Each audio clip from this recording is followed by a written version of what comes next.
think about the last time you were truly bored. Not scrolling, not switching apps, not nothing good to watch. I mean, nowhere to look, nowhere to go. Just you and time. If you remember that feeling, the ceiling fan, the outdated magazine, the long car ride with no screen, then you're from the last generation that knew quiet. And quiet wasn't empty. It was building something. A few years ago, researchers left people alone in a room. No phone, no book, no music, just a chair, and 15 minutes of silence. They gave them a button, press it, and you'd feel a small electric shock, something each of them had already said they would pay money to avoid. Most of them pressed it anyway. They chose pain over silence. That's how allergic we've become to our own thoughts. And I don't think we just eliminated boredom. I think we eliminated the place where we used to meet ourselves. This is about what boredom was building in us, and what it cost when we decided to fix it. Summer, no school, no camp, no schedule. You woke up when the light got too bright through the blinds, ate cereal standing at the counter, turned on the TV, not to choose something, just to see what was already there. A rerun you'd seen 3 times. You watched it again, not because it was good, because it existed and you were there, and that was enough. By 10 in the morning, you'd run out of world, so you went outside, not because there was something to do, just because being inside felt wrong when the sun was up. You sat on the front step, watched a beetle drag itself across the pavement like it had somewhere important to be, threw a rock at a street sign until you could hit it every time, wandered to a friend's house, knocked. They weren't home. You stood there for a second. Then you walked back. The afternoon was long, flat, slow. No pings, no notifications, no content refreshing, just time moving at its own speed, which felt like it was barely moving at all. You were bored in a way that had no exit, no trapdoor, no shortcut around it. And somewhere inside that dead, uncomfortable, useless time, your brain started doing something. It started speaking. Nobody talks about this part. You'd lie on the floor staring at the ceiling, genuinely doing nothing. And then, slowly, without any reason at all, you'd begin building something. Rules for a game that hadn't existed an hour ago, a mission in the backyard, a world that lived entirely in your head and followed its own logic. You made things because there was no other way to survive the silence. I built an entire newspaper once, by hand, wrote the articles, drew the pictures, stapled the pages together. It took 3 days. Nobody asked me to. Nobody read it. It was terrible. But making it taught me something. It taught me what I was interested in when nothing was telling me what to be interested in. It taught me I could sit with an empty page and fill it without permission. It taught me, without announcing itself, that I was someone who made things. That's not small.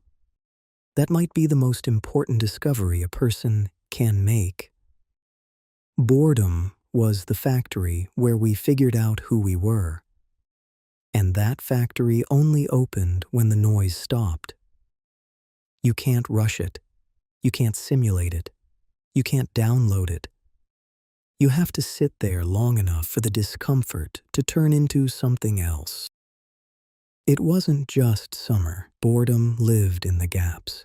The doctor's waiting room, 20 minutes, a few dog-eared magazines, a fish tank with one slow fish going nowhere. You read whatever was in reach, a recipe you'd never cook, a letter about a road getting repaved because it was there and you were there. The car, long drives before screens and headrests. You stared out the window for hours, watched the landscape change, made up stories about the houses you passed, who lived there, whether they were happy, what they were doing as your car slid past their life at 60 miles an hour. The checkout line, the bus, the dinner table while adults talked about things you couldn't leave and didn't understand. Nobody called it wasted time. Waiting was just part of being alive. And in all those boring, unproductive minutes, your mind wandered. Real wandering. Not guided by a feed, not nudged by an algorithm, just loose, drifting thought that sometimes came back with something unexpected. Some of the best ideas I've ever had came from staring out of car windows. That's not nostalgia, that's cognitive space. There's a specific kind of boredom I need you to remember. The second week of summer vacation. The first week was freedom. By week 2, it flattened. And suddenly, you were staring down this massive, unstructured stretch of time that felt at first like a gift, and then started to feel like weight. Too much space, not enough inside you yet to fill it. So you built something. A routine, a hideout, a project that mattered for no reason, a code language between you and one other person. You invented structure because none was provided. That process, sitting inside unstructured time and building anyway, is one of the most important skills a person can develop. How to move when no one is pushing you, how to create when no one is watching, how to be alone without reaching for something. We don't teach that anymore. The moment a child looks up with nothing to do, something fills the gap. The boredom never fully arrives, and if it never arrives, the factory never opens. We didn't eliminate boredom because it was useless. We eliminated it because it was uncomfortable. Silence forces you to meet yourself, and meeting yourself isn't always pleasant. There are thoughts in there that only surface when the noise disappears. That room, that chair, that button, they didn't press it because they were bored. They pressed it because being alone with themselves was harder than pain. Now imagine a device that ensures you never have to face that silence. It fits in your pocket. The moment the quiet shows up, it's gone. We traded solitude for stimulation, and we called it progress. It worked perfectly, and we are more anxious, more distracted, more restless, and more creatively stuck than any generation before us. That is not a coincidence. That is the cost of the trade. What boredom built wasn't just creativity, it was identity. When there's no feed curating your interests, you discover them. When there's no algorithm predicting what you'll like, you find out what you like. When there's no constant signal from outside,